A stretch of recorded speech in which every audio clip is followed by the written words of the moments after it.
My friends, I'm going to be with you for about 20-25 minutes, and I'm going to talk to you about something that I've been hearing since last morning, and that's about the people, culture, and improvement bit.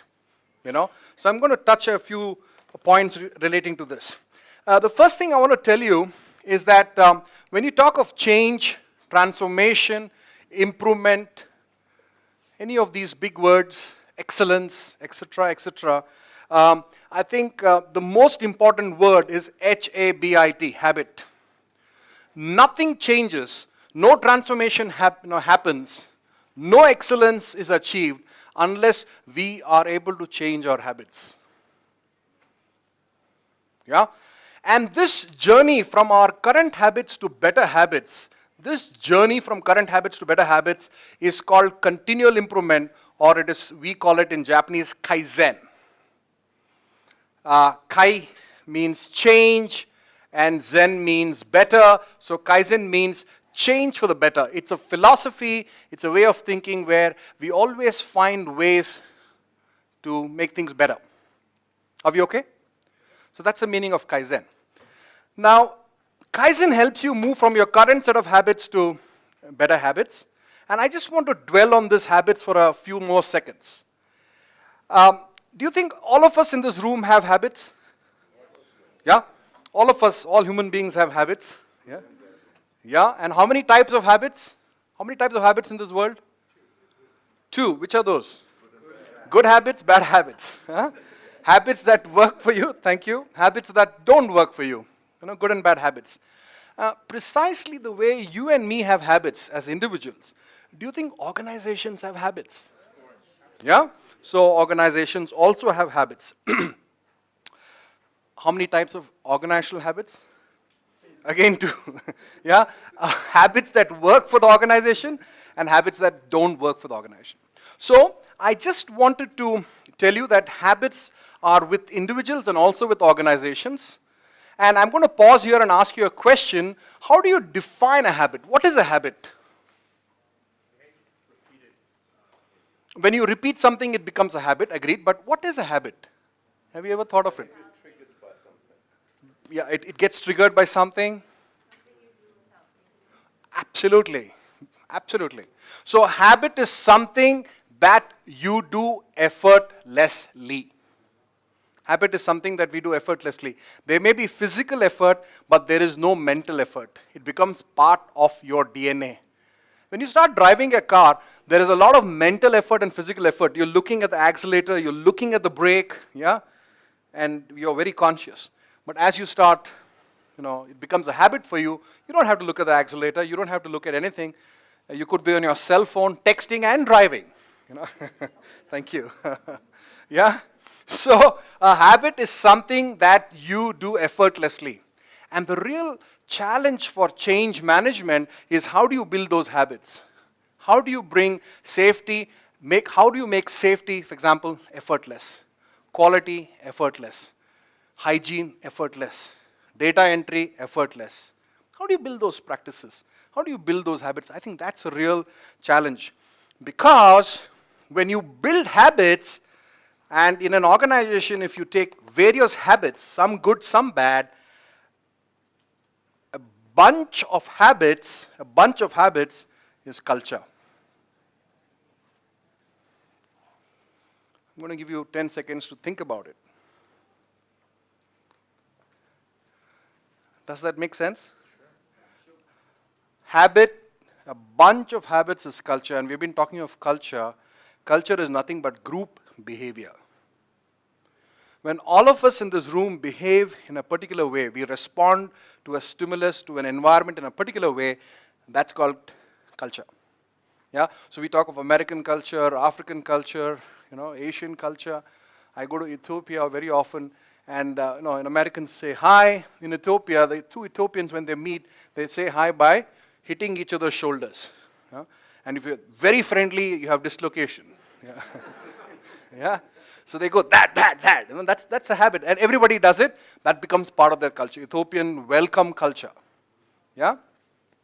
So, my friends, the point I want to make here is that continual improvement, Kaizen, is building a culture. It helps you build that culture. Kaizen or improvement is not a project. A lot of people think that Kaizen or this continual improvement or any of these concepts are projects. So people ask the question, how many improvements should we do in a year? It's a very typical question. And some people do some reading and they say, you know what, Toyota does 50 improvements per employee. So how many do you think we should do? So it's not a number game. Another common question that people ask is, if I start Kaizen, if I start continual improvement in my company or in my organization today, when will my company get Kaizened? Yeah? So this is not some ISO certification that you can get, in 6 months and hang it on the wall. The Kaizen is a spirit of continual improvement. And if we didn't believe in continual improvement, we would not be sitting here. Human race has always, improved. So, very quickly, I'm going to go through a few points about this whole thing. So, one quick learning, Kaizen means change for the better, and it is a culture, right? Now, we need to understand what is this culture. Number one, it's a culture where every day, everyone, and everywhere, in every aspect of the business, every aspect of the organization, people are involved in thinking of ways of bringing about improvements. Yeah, that thinking is very important. So I always call this every day. Yeah, my handwriting is bad, pardon me. Every day, everyone, and everywhere, people are thinking of improvements. That's the state to be in. That's the Kaizen culture. But what happens in reality in most organizations, it is someday, right? Someone and somewhere thinking of improvements, especially when there are problems. When there is a customer complaint, there's a breakdown, there's a gun on your thing, hey, let's do something, we need to fix it. Yeah? But there are lots of organizations which is worse than that, which is no day, yeah, no one, and nowhere improvements are happening. So the journey is from no to some to every, that's the journey. That's the journey. It doesn't happen like that. It's a process which is top down, also bottom up, but that's where you want to go every day, everyone, everybody involved in making improvements. Okay, so let's move forward. If you can just click. So I'm going to very quickly, Anna, you're going to help me, keep time. I'm going to quickly answer 2-3 things because I don't have too much time. Is I told you what is Kaizen. Kaizen means CI, continual improvement. And when you keep improving, your organization becomes lean. Now don't look at me and say, see who's talking of lean, okay? So you only have to look above my neck, this part. Okay? Don't look below my neck. So when you keep improving, you become lean. So Kaizen is the method or the thinking that helps you become lean, fit, and efficient. So there are two kinds of people in this world, very broadly. Okay. Now one set of people let me call as fat, and one let me put fat here, fat, and the other set of people are called lean. Let's say two kinds of people. Let us very quickly compare these people, just two minutes. Now, quantity of food consumed. Who do you think eats more? Fat people, lean people? Huh? Why the silence? I know a lot of people will say that I don't eat. I don't know why I bloat, But the fact is, mostly fat people tend to eat more, lean people tend to eat less, at least the right food. Second is capacity to work or deliver work. Who do you think can do more work? Lean people can do more work and fat people can do less work. And the third thing is flexibility. Who do you think is more flexible? The lean person is more flexible and the fat person is less flexible. Now just understand this very, very simple chart, okay? Nothing complex. In this world, there are fat people and lean people. Just the way there are fat people and lean people, there are fat supply chains, lean supply chains, fat factories, lean factories, Fat hospitals, lean hospitals. Fat countries, lean countries. Singapore, lean, fat. Dubai, lean, fat. South Africa, lean, fat. Don't know. America, lean, fat. I didn't say that, okay? Okay. So, the journey from fatness to leanness requires Kaizen thinking. That's what I'm saying. The journey from fatness to leanness is Kaizen. And what is a lean organization? A lean organization is consuming less resources, less manpower, less equipments, less of cold chain, less of human beings, less space, less electricity, less, but delivers on time, in full, error-free. And is very flexible to quickly launch a new vaccine or launch a new product, make changes. It is not inflexible where it'll say, oh, you want to launch this new vaccine? We'll take 9 months to launch it. Agility, flexibility. So this is what I'm saying. Is that okay? So Kaizen is the way of thinking. Lean is the result, outcome. Okay. Now, a few things which before I close, is where can you apply this Kaizen or lean thinking? Where? Everywhere? Okay.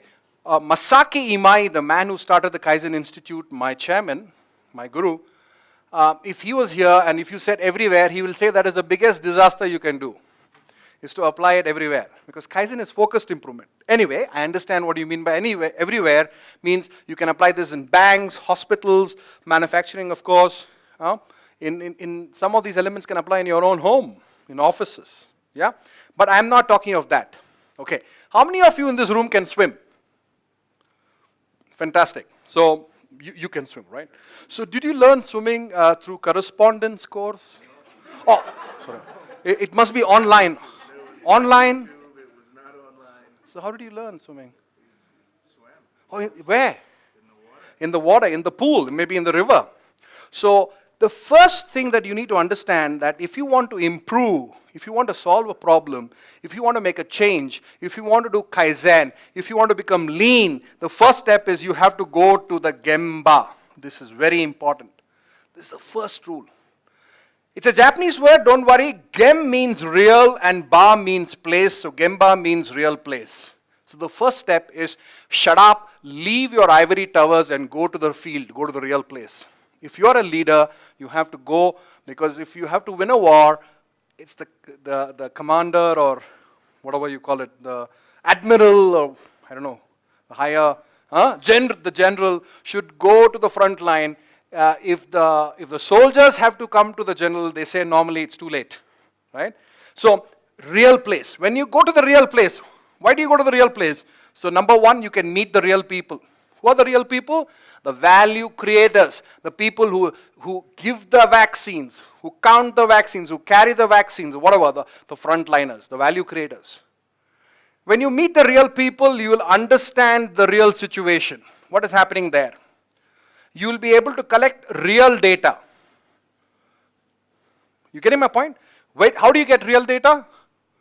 When you see it yourself, you measure it, you're seeing it. What is the opposite of real data? False, fake. No. There is a name for it. It's called Excel sheet. Have you heard of that? Yeah. So we always say. So spreadsheets, yeah. So we always say Excel data is very good, but please leave the Excel data and go to the real place. That's the first role of a leader, is to go to the front line. And when you have real data, you can find real solutions. And finally, what do you do with the real solutions? You implement them in a real hurry. That's very important. Yeah? This is called the spirit of Gemba. So if you want to do Kaizen, improvement, you have to start by going to the real place. The problem is, all improvements happens exactly in the reverse way. If there is a problem to solve or an improvement to make, what do you do? What do you do? Call a meeting. Have a seminar. Go to a conference. Yeah, I'm sorry. So it's called the meeting way to problem solving, right? And the bosses will call the meeting. They'll bring all the field staff to Joburg instead of the thinkers going to the field. So it's very, very interesting. Yeah? So I'll just leave it there. Now, if you take two words and you take Kaizen, what does it mean? Continual improvement. And if I take the word Gemba, what does it mean? Real place. If I put these two words together, Gemba Kaizen, what does it mean? Absolutely. It's continuous improvement driven by the real people at the real place. It is not continuous improvement made in conference room and meeting rooms. It is not PowerPoint improvement. It's not talking improvement, it is doing improvement by engaging the real people. Right? So, now I don't have the luxury of time, but I'm going to tell you how does that really work? How do you really implement it? And I'm going to share with you that when I started working with various governments, in fact, in the year 2000, somebody took me to meet the president of a small African nation called Mauritius, Indian Ocean. Yeah, very small. And they said, can you talk to him, the president, about Kaizen? So I was wondering, how do I express this to him? And he said, you have about 5 minutes, that's all the slot is. So I was really stressed, and I decided that I'm going to take 3 minutes, and I'm going to talk of 3 things to drive improvements. Okay? So if you want to drive or implement this Kaizen, there are 3 P's that you have to focus on. So if you want to improve your warehouse, your supply chain, your vaccination center, or whatever, think of 3 P's. Okay? First P, what do you think it is? People. So first thing is you have to engage the people. You have to train them because it's the people who make the improvements. Nobody knows the job better than the frontliners. So the first P is people engagement, training the people. You engage and train them to do the second P. What do you think is the second P? Huh? It's not process improvement. The second P is physical workplace improvement. So I'm going to show you some slides of some healthcare facilities. Okay, and can you click on the other one? Yeah, some offices. Some more. I think we have some more from Africa. So now the point is, when your physical work environment is in this state, or little lesser or worse, where do you start improvement? If your kitchen was in this state, will you go and install an electronic kitchen management system, or will you start cleaning up your kitchen? Please tell me.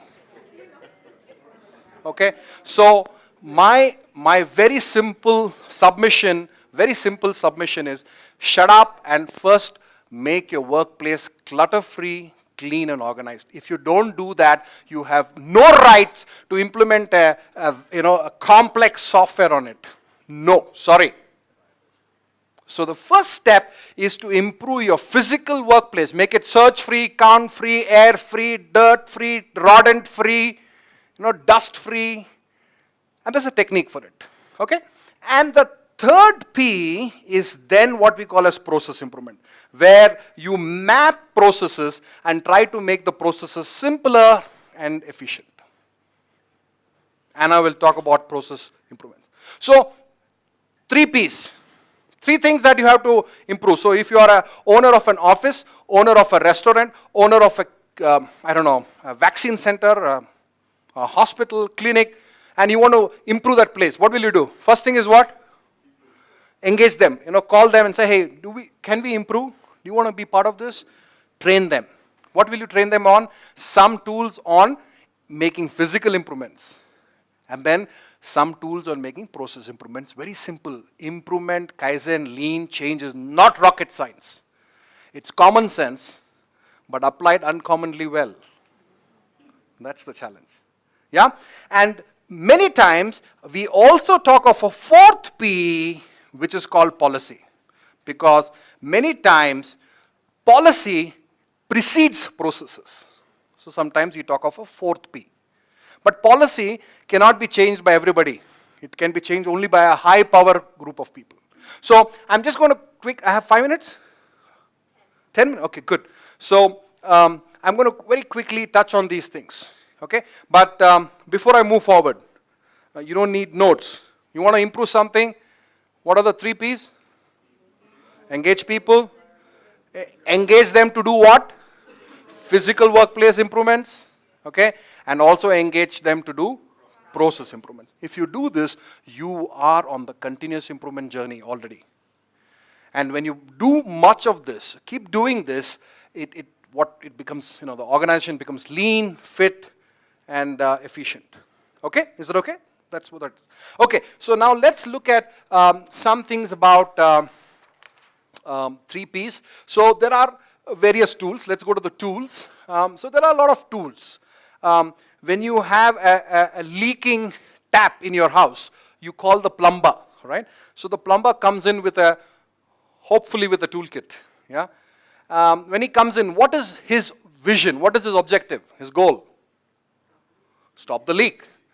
Does he come and say, no, I'm here, I got a toolbox, I'm going to use all the tools. That's my objective. No. He has to stop the leak. Maybe he just uses his bare hands to stop it. So please understand, a lot of organizations fall in love with the tools and not the solution. Don't worry about tools. Tools are not important. Tools are just a stepping stone to your improvement journey. There are many tools. But the tool that, if you click the next slide, ma'am, the first P is we focus on some of these tools that we're talking of. I said 5I, 5S, performance management, process mapping. These are some basic tools to start off with. But when you go a little higher, when you go deeper, there is one-piece flow, Kanban, value stream, etc., etc. So there are some simpler tools and complex tools. In a tree, there are some low-hanging fruits and high-hanging fruits. The low-hanging fruits you just pluck like this.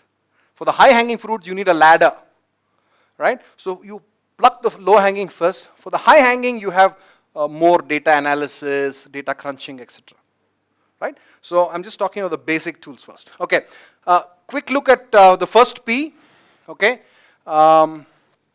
Whatever we are doing, whether it's any tool that we use, you need to decide which tool to use based on some kind of a YY analysis.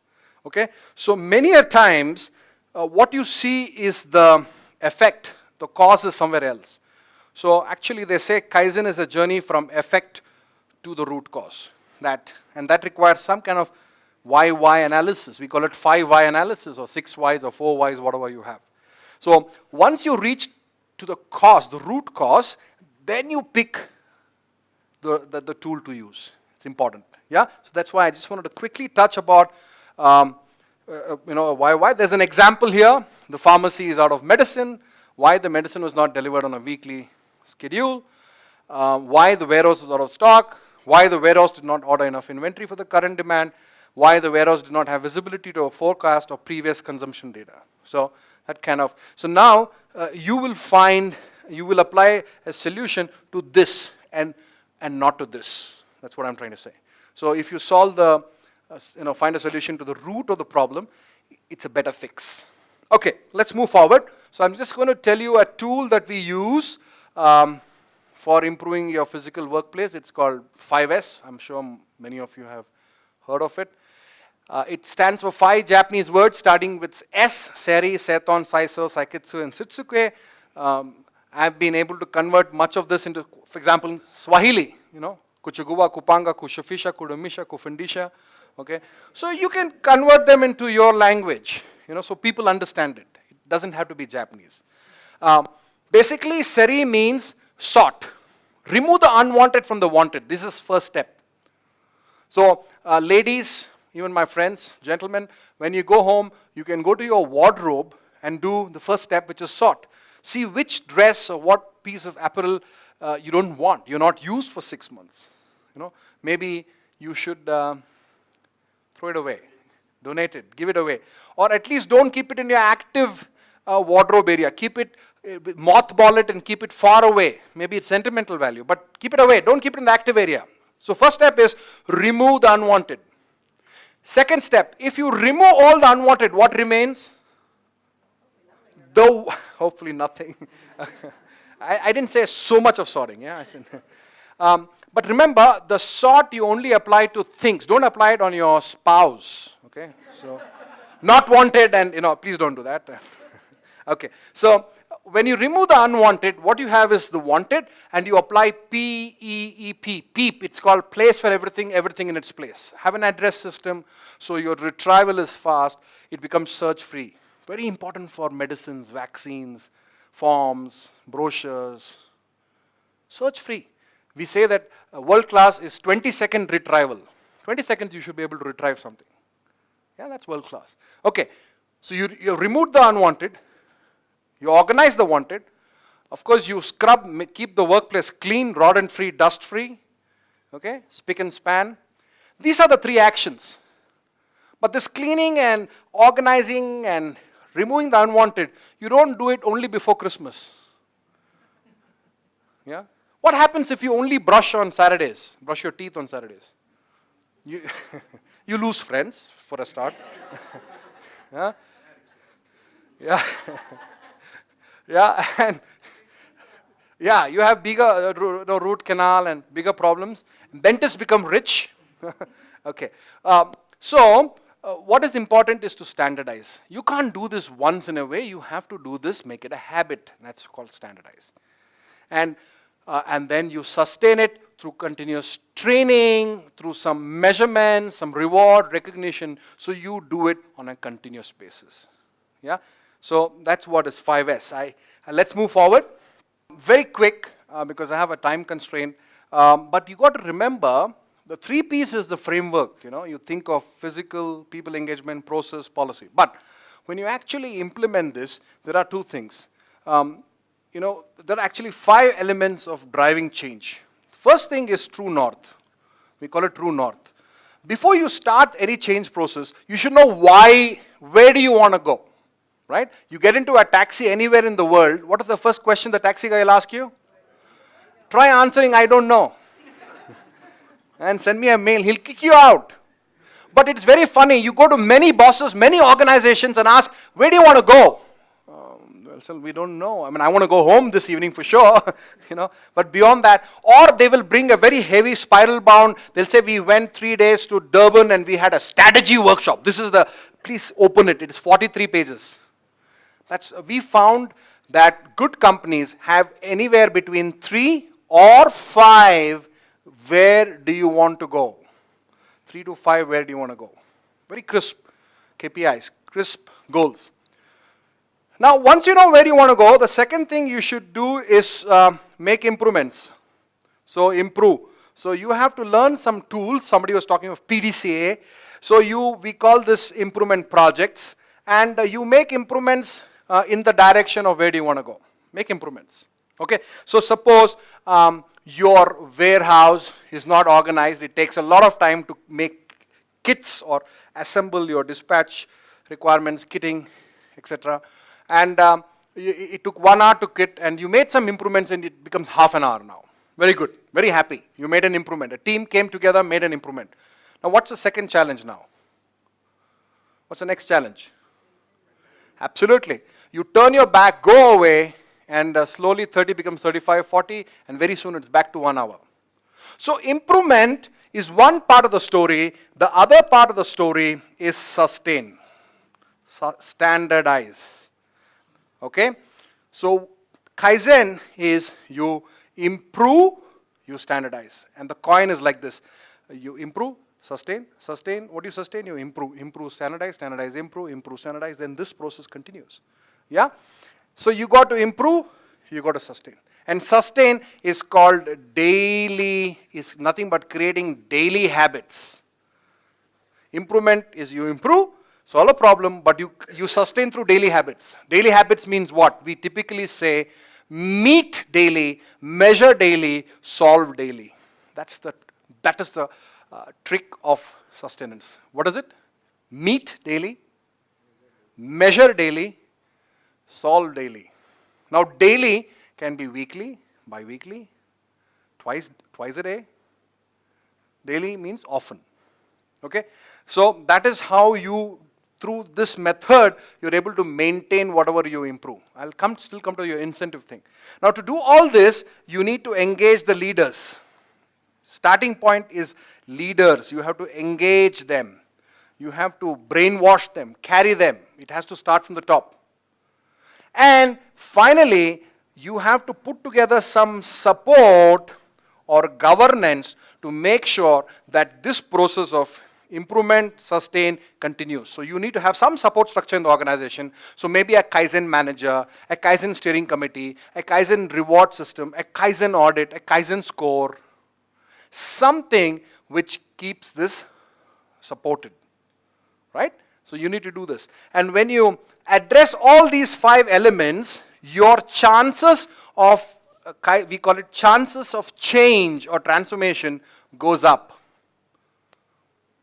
I'm going to end by doing one small thing. Now suppose you start an improvement initiative in the company and you don't have a true north. What happens?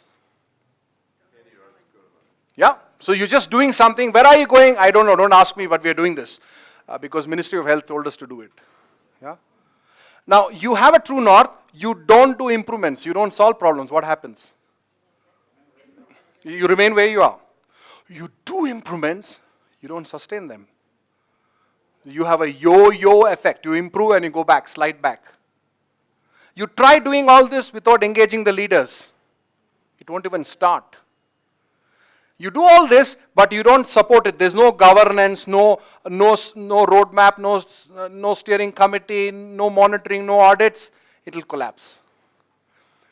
When you try and address all of them, so you have to ask a question, is my change effort, do we have a true north?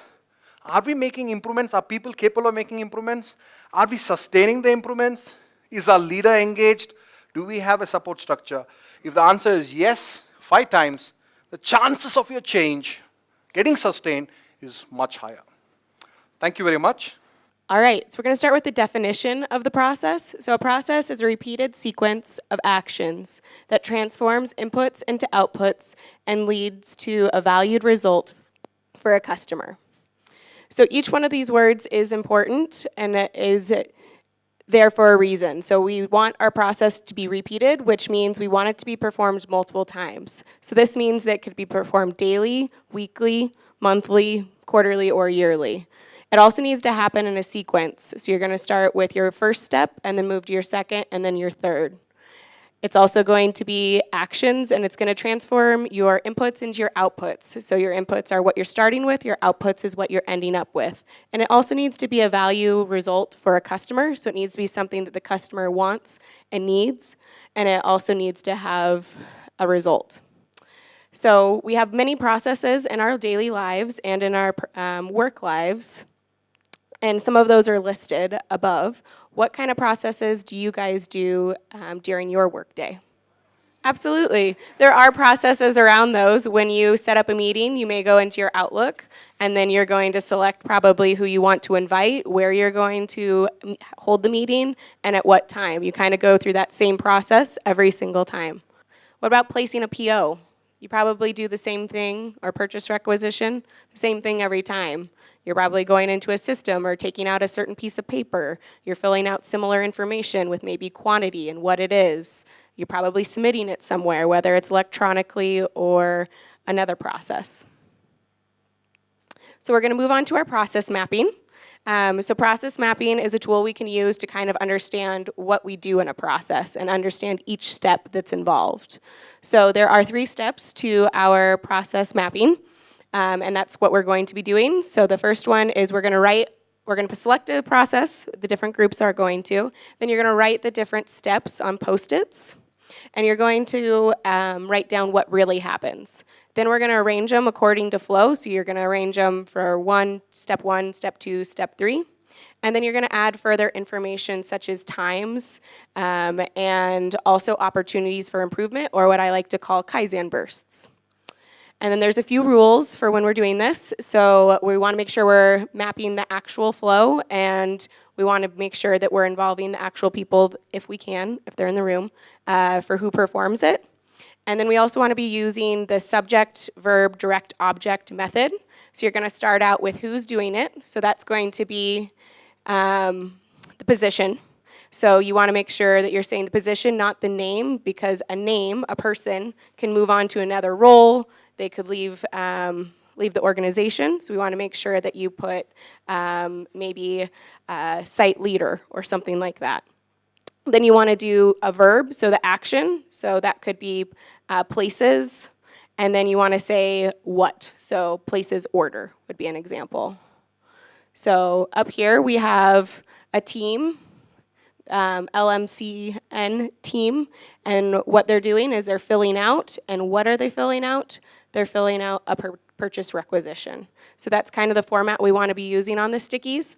We want to use this format because it's easy to record, and you can come back and look at it later and understand what exactly you were talking about, so you have a good record. Here's a couple of examples that aren't quite to the format that we're looking for. So the first one just says fills out a purchase requisition. It's missing who. So that could be anyone in the organization. You want to make sure you're specific. The second one says Mike Williams fills out the purchase requisition. That's a name, not a position. We want to make sure we use a position. And then the last one is saying that the team fills out a form. What form? You're not going to be able to know that in a year, or if you pass it on to a colleague, they're not going to be able to tell what form. So just a couple quick pictures. So this is a picture of a process mapping exercise that has been done. Yellow was the processes, blue was time, and then pink was the Kaizen bursts or opportunities for improvement. And here's a picture of people doing it. And then after you map something maybe with stickies on a wall, then you want to convert it into some kind of information that you can carry with you. So you could be putting it into Excel, you could be putting it into Visio, or PowerPoint. So for the interest of time, we're going to go ahead and get started. So with this size of group, I'd recommend 2 or 3 groups grouped together with people that may be from a similar area or function, so you guys can pick a process. So as a group, pick a process, and we'll hand out sticky notes. Yellow will be the process steps. Blue is going to be the time it takes to complete it. And then we also can hand out pink notes for ideas for improvement.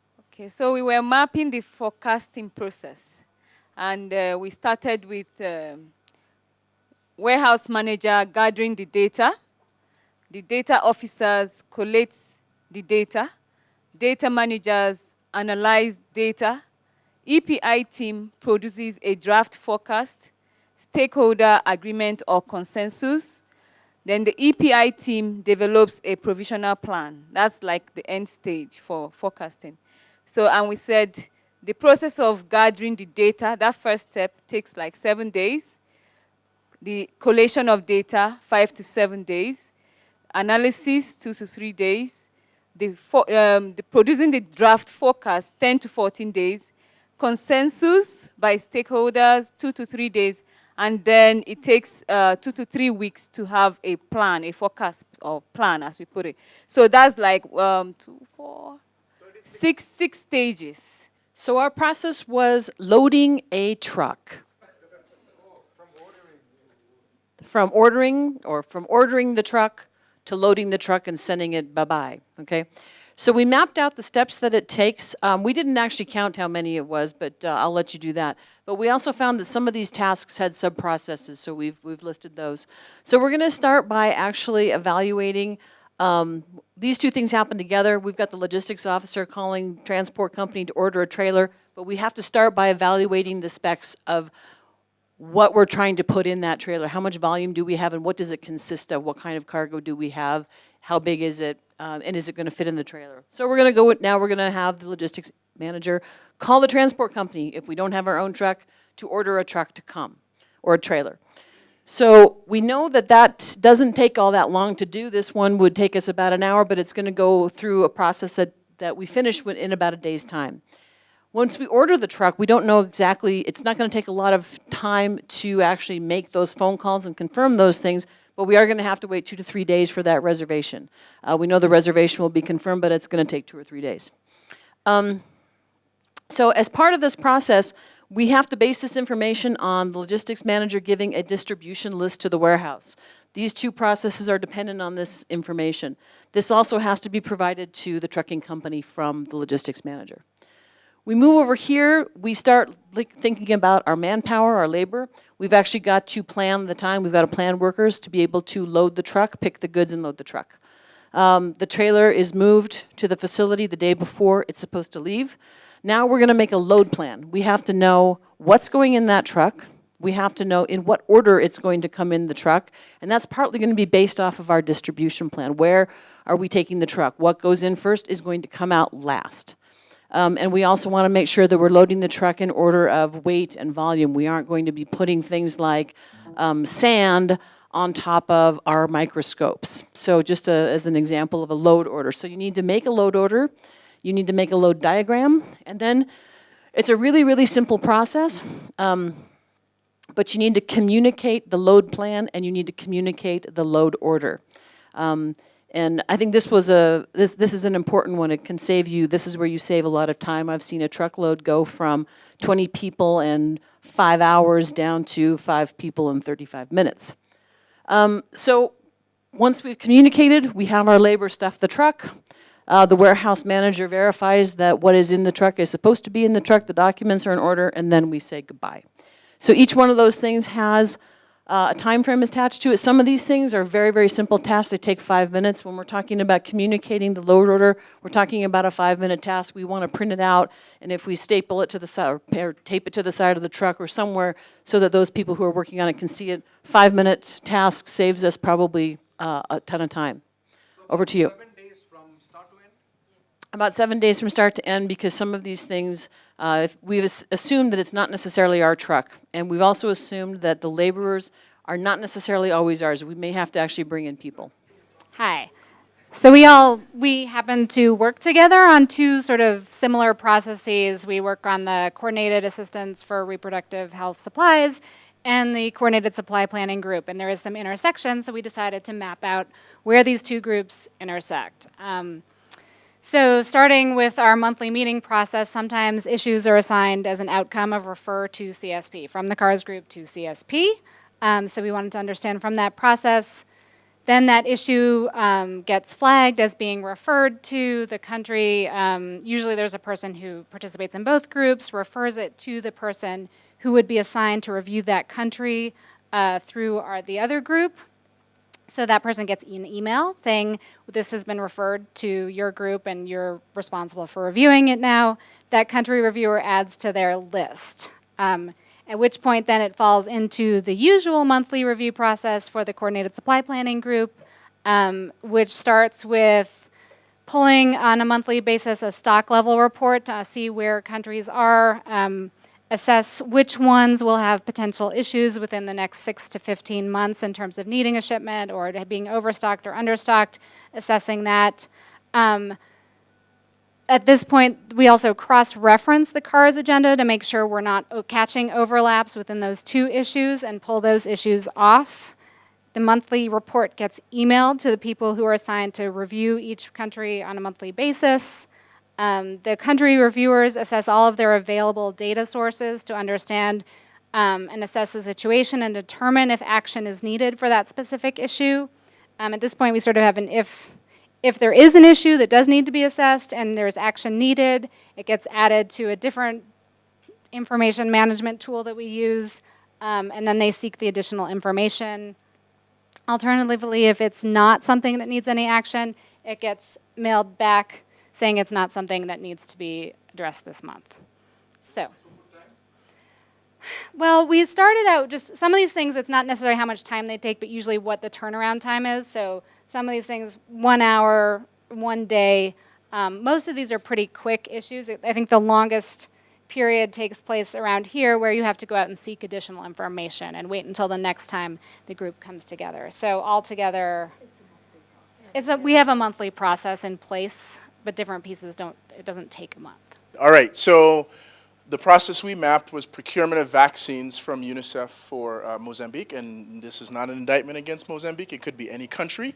But we started at sort of step 0, which is the country forecast demand for their vaccines. The first step is the country requests makes a request to UNICEF. UNICEF then issues a cost estimate to that country. Country then accepts estimate and transfers funds, which, by the way, I should point out is the longest step in the process. Then UNICEF issues a PO to the supplier. The supplier then accepts the PO from UNICEF. Two things happen simultaneously. UNICEF contacts the freight forwarder to arrange pickup and also liaises with the government to arrange receipt of that shipment within country.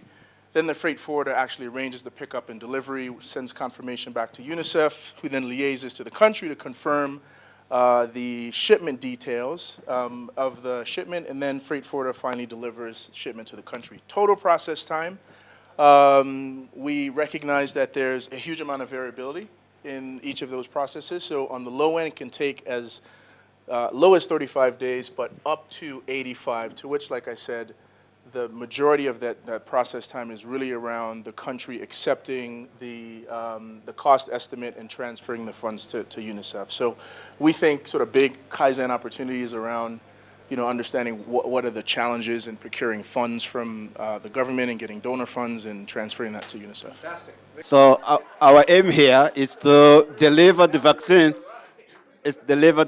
From the province level to the service delivery point. So we have those from the health facility, they'll submit their requisition like one day. So the province level logistician will validate that requisition, looking at the consumption from the previous month and see if everything is okay. So after that, at the province level, we have 4 field supervisors. Those are EPI technicians that will go and deliver the vaccine. At the same time, they will support the supervision for those regions. For a province like Niassa, we have 16 districts, so we divide the province in 4 regions, for each region with 1 field supervisor. So that field supervisor, when he go through each district, he will pick the district EPI officer to join the team so that they can go and deliver the vaccine to the health facilities. There is bypassing the district level depot. So when they are done with one district, they drop the EPI officer for that district and they move to another district. It takes like 8 to 10 days to complete the 16 districts and the 170 health facilities. That's what we do. Thank you. So that's the last part. We are very sorry we really rushed through. We had only about 70 minutes. I hope it was value adding. Yeah. So as you leave this room, I want you to spend about 3 minutes on the sheet. This is what we call as a 3C sheet. 3C stands for a concern, a cause, and a countermeasure. So just relax, think for 3 minutes, and try to write down what are your concerns, based on what you heard. Oh, we have long processes. We have dirty workplaces. So write down 1 or 2, concerns, and you don't have to write the cause and countermeasure. That is something that you do as homework. Just the concerns column, if you can write down, that's a good starting point of your Kaizen thinking. Anything. This is your individual A3 sheet.